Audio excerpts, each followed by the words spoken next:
Hello guys, welcome to my channel. एक हादसा और मेरी ज़िंदगी। तुम कब तक यूं अकेली रहोगी? लोग उससे जब तक ये सवाल कर लेते हैं और वह मुस्कुराकर कह देती है, आप सबके साथ मैं अकेली कैसे हो सकती हूँ। उसकी शांत आंखों के पीछे हलचल होनी बंद हो चुकी है। बहुत बोलने वाली वह लड़की अब सबके बीच चुप रहकर सबको सुनती है, जैसे किसी अहम जवाब का इंतजार हो उसे। जानकी ने दुनिया देखी थी। उसकी अनुभवी आंखें समझ रही थी कि कुछ तो हुआ है जिसने इस चंचल गुड़िया को संजीदा कर दिया है। लेकिन क्या? संदली, क्या मैं तुम्हारे पास बैठ सकती हूँ? प्यार भरे स्वर में उन्होंने पूछा। जरूर आंटी, यह भी कोई पूछने की बात है। मुस्कुराती हुई संदली ने खिसक खिसक कर बेंच पर उनके बैठने के लिए जगह बना दी। कैसी हो? क्या चल रहा है आजकल? जानकी ने बात शुरू करते हुए पूछा। बस आंटी, वही रूटीन, कॉलेज, पढ़ाई, संदली ने जवाब दिया। आप सुनाइए आंटी। बस बेटा, सब बढ़िया हैं।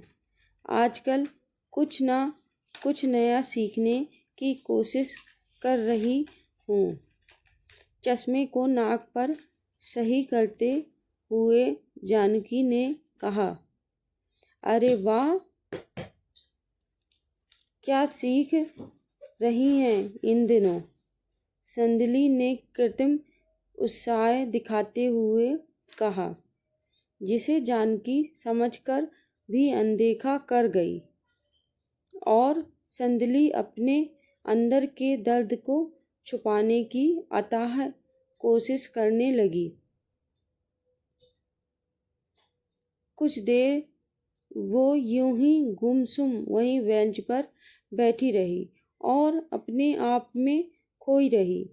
जानकी ने भी उससे पूछने की कोशिश की कि शायद कुछ कहे और उसका मन हल्का हो सके, लेकिन उसने जब कुछ कहने की बजाय खामोशी का चादर ओढ़े हुए ठंडी हवाओं के बीच बैठना ही सही समझा, तो कुछ देर बाद जानकी वहां से जाने के लिए उठ गई।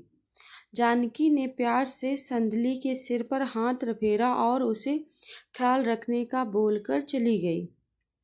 संदली भी पार्क के उस बेंच पर बैठी हुई थी और दूर खेलते टहलते और बातों में गुम लोगों को बड़ी गंभीरता से देख रही थी और सबको देखते हुए वो अपने अतीत की यादों में डूबती जा रही थी।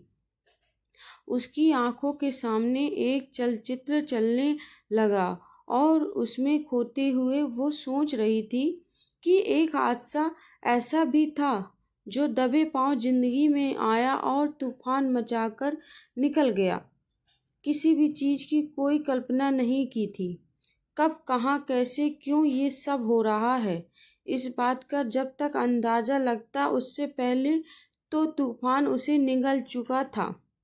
हर रोज खूंखार सुनामी उसके करीब भयंकर तूफान की तरह बढ़ती जा रही थी और वो हर दिन इस आस में उस तूफान से निपटने की जद्दोजहद करती कि शायद कल इस सुनामी से सुकून मिल जाएगा और वो फिर जिंदगी सुख से बिता सकेगी।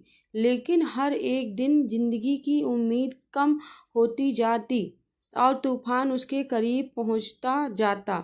उसकी कोशिशों में कोई कमी नहीं थी, लेकिन उसकी किस्मत हर तरफ से कमजोर पड़ चुकी थी। धीरे धीरे वक्त बीतता गया और वो एक एक कर बहुत कुछ खोने के लिए बिल्कुल करीब थी। एक एक पल उसकी आंखों के सामने सब कुछ था और अगले पल सब कुछ आंखों से ओझल।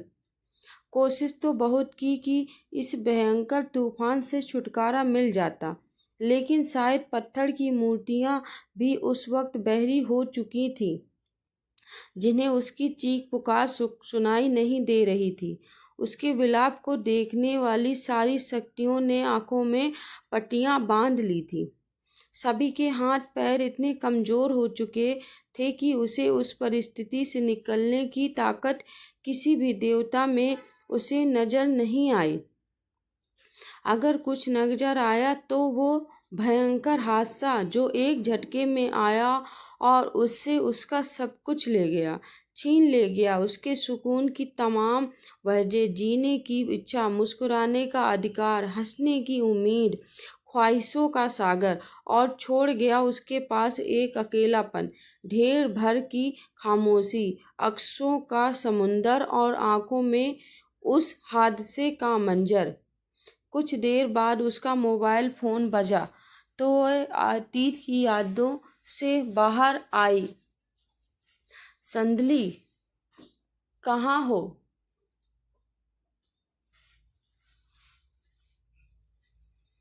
जी चाचा जी, आ रही हूँ, कहकर संदली ने फ़ोन रख दिया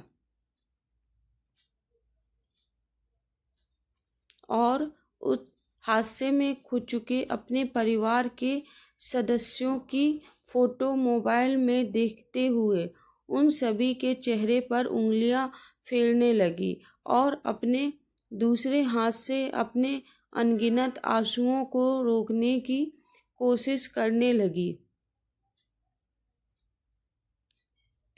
थैंक यू फॉर वॉचिंग।